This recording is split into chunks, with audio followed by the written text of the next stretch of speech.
Esta dieta se caracteriza también porque facilita la digestión y tiene un bajo contenido de fibra. Se recomienda que la distribución se haga en varios tiempos de comida y que estas raciones sean pequeñas. Tenemos aquí el ejemplo de un menú para reflujo gastroesofágico, que sería un desayuno, leche con cacao y galletas y gelatina. Almuerzo, leche, té de manzanilla y galletas marías. Comida, paella, muslo de pollo asado y fruta asada. Cena, crema de zanahorias, lomo en su jugo y manzana asada con gelatina. Am, los alimentos recomendados para el reflujo gastroesofágico son los alimentos que no afecten la presión del esfínter y que no lo irriten. Por ejemplo, las proteínas que tengan bajo contenido de grasa, como carnes magras y leches descremadas o cremas descremadas, ah, que son las que tienen bajo contenido de grasa. En cuanto a los hidratos de carbono, estos igual, de preferencia que tengan bajo contenido de grasa, que sean complejos, que tengan como pan, cereal, galletas, pastas, arroz, papas, fruta y verduras preparadas, pero sin añadirles grasas o demasiadas especies.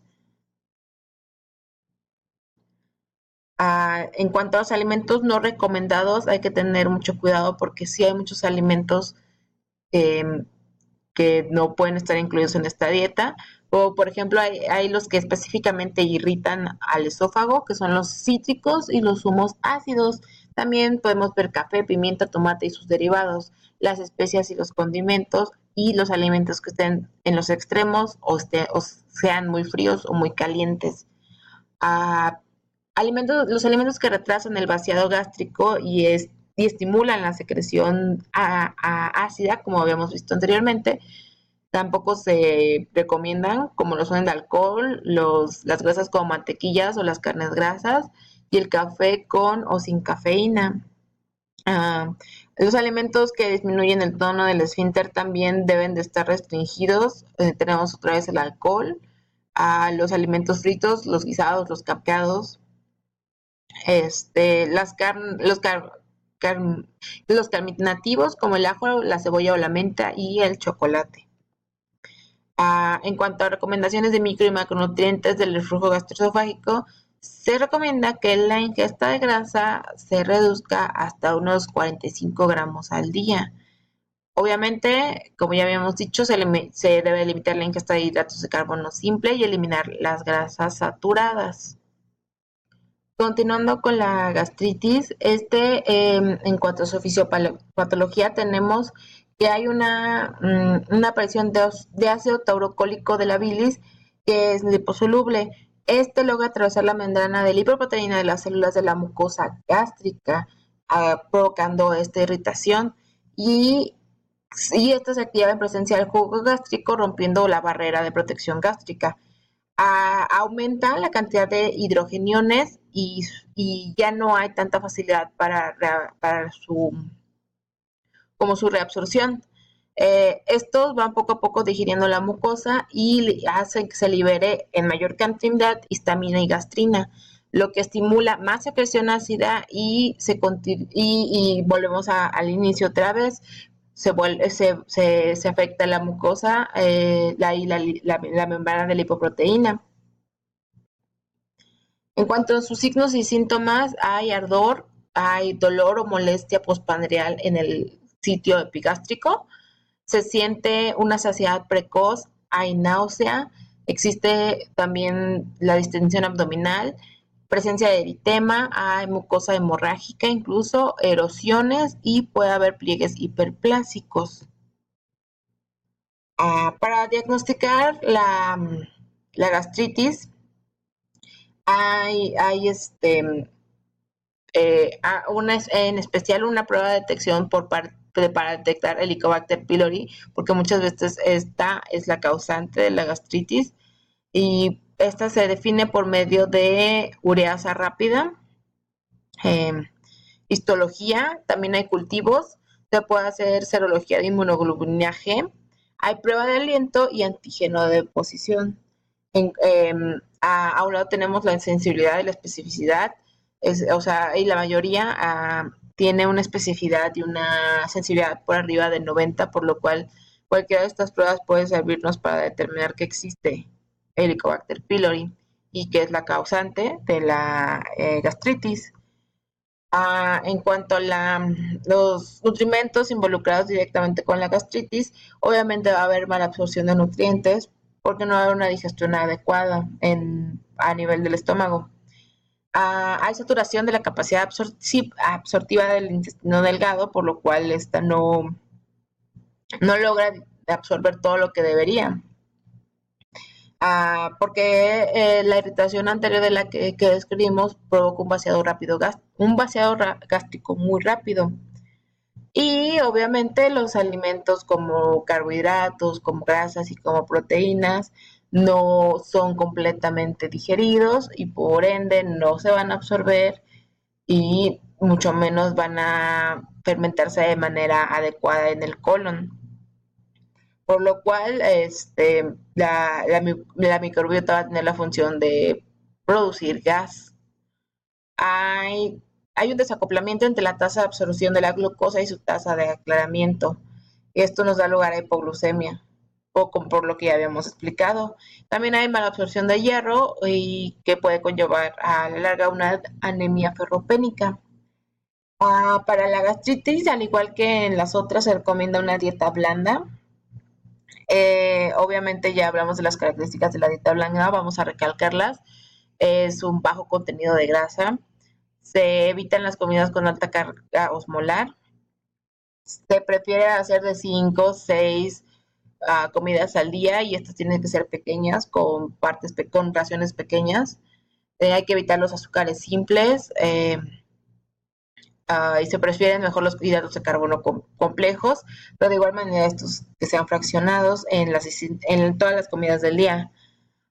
Es muy recomendable administrar un suplemento de unos 10 a 15 gramos de fibra hidrosoluble, eso es la pectina y la goma guar, antes de la comida para aumentar su viscosidad y porque la fibra retrasa el vaciado gástrico y, contribuye a que haya una mayor absorción de nutrientes que está deficiente. En el desayuno podemos dar una leche semidesnatada con azúcar o yogur, pan blanco con mermelada o galleta amarilla. A media mañana se puede dar un jugo de uva y fruta picada, siempre y cuando esta fruta no sea irritante, y cocida o asada. La comida puede ser un puré de calabaza, papa hervida con acelgas, arroz a la jardinera y macarrones blancos con jamón cocido, calabaza y berenjena. La merienda puede ser una infusión con azúcar y galletas María, y la cena una crema de zanahorias con pollo cocido y champiñones y una manzana hervida con miel.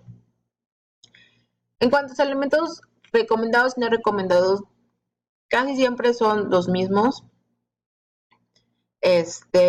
Y hay que hacer hincapié en el contenido de grasa de los alimentos más que en los alimentos en sí y su cocción. Los lácteos recomendados tenemos leches descremadas, yogur descremado, quesos frescos, suaves, no salados. En los no recomendados, obviamente, lácteos enteros, que contengan frutas, que contengan cereales o algún tipo de añadido de azúcar. También debemos evitar los quesos curados, natas y helados por su contenido de grasa. Cereales, se recomienda el arroz, la sémola, pan blanco y las galletas marías. No se recomiendan las leguminosas ni los frutos secos. Se recomiendan las leguminosas y los frutos secos. Verduras bajas en fibra, cocidas, sin piel, sin semillas, igual que las frutas, de preferencia que sean en compotas o que estén muy maduras. No se recomiendan las verduras crudas, las coles, las cebollas, las alcachofas. Tampoco se recomiendan obviamente las frutas frescas o con cáscara o verdes que aún no estén maduras. Las carnes magras obviamente, y vamos a retirar todo tipo de piel, embutidos y vísceras, así como carnes muy fibrosas. Pescados, se puede usar el bacalao, el rapel, la lubina, pues, principalmente pescados blancos. Y vamos a eliminar pescados azules como salmón, truchas, sardinas o anchoas, caballa o atún. En cuanto al huevo, esto se puede proporcionar siempre y cuando esté pasado por agua, sea en presentación de hervida o a modo de tortilla. De preferencia no tiene que estar frito y no tiene que hacerse tortilla de papa. En cuanto a las grasas, se recomienda que sean preferentemente aceites de oliva, de canola um, y grasas vegetales. Hay que eliminar mantecas, mantequillas, margarinas y mayonesas. En cuanto a las bebidas, se puede dar agua, zumo de frutas siempre y cuando no sean ácidas y infusiones muy suaves. Debemos de evitar los estimulantes, como ya hablamos en las demás enfermedades, como café, té, bebidas alcohólicas, carbonatadas y zumos muy cítricos. Y en azúcares podemos proporcionar mermelada, miel, y debemos eliminar las leches con azúcar añadida, como ya habíamos dicho, y leches condensadas y cacao.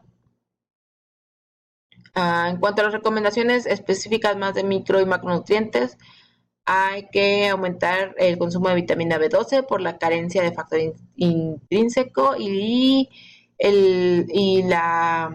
porque provoca hipoabsorción. Hay que cuidar también la hipoabsorción del hierro y del calcio. En cuanto a la úlcera gástrica, vamos a hablar un poquito sobre su fisiopatología.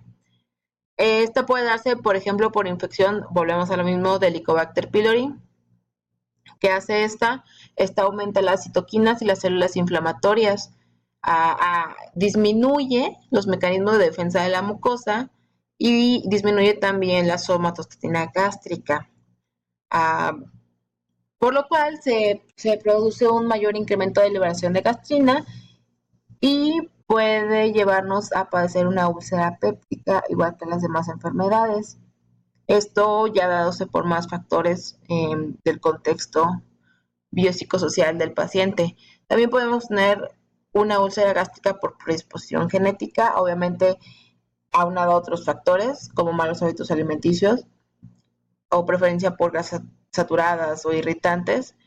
Y, y esto normalmente se da igual por un incremento en la masa de células parietales o en su sensibilidad, que aumenta la producción del ácido y provoca una metaplasia gástrica con colonización de la Helicobacter pylori y llegando a igual darnos complicaciones como una duodenitis o la úlcera péptica de la que ya hablamos.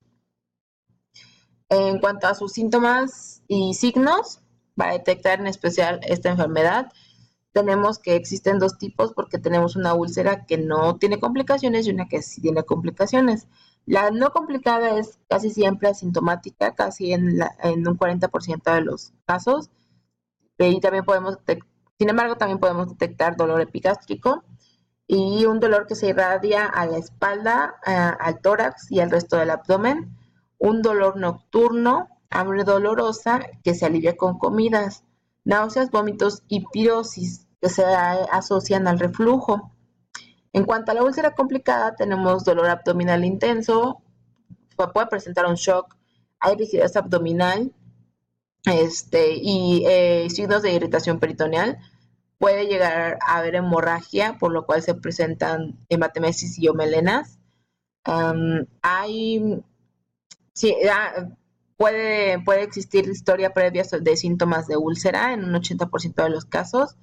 Hay obstrucción del tracto de salida gástrico.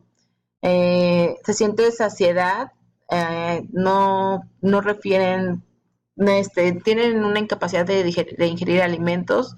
Se presentan eructos, náuseas, vómitos y obviamente los trastornos que se relacionan a esos signos y síntomas, y con el tiempo podemos presenciar una pérdida de peso.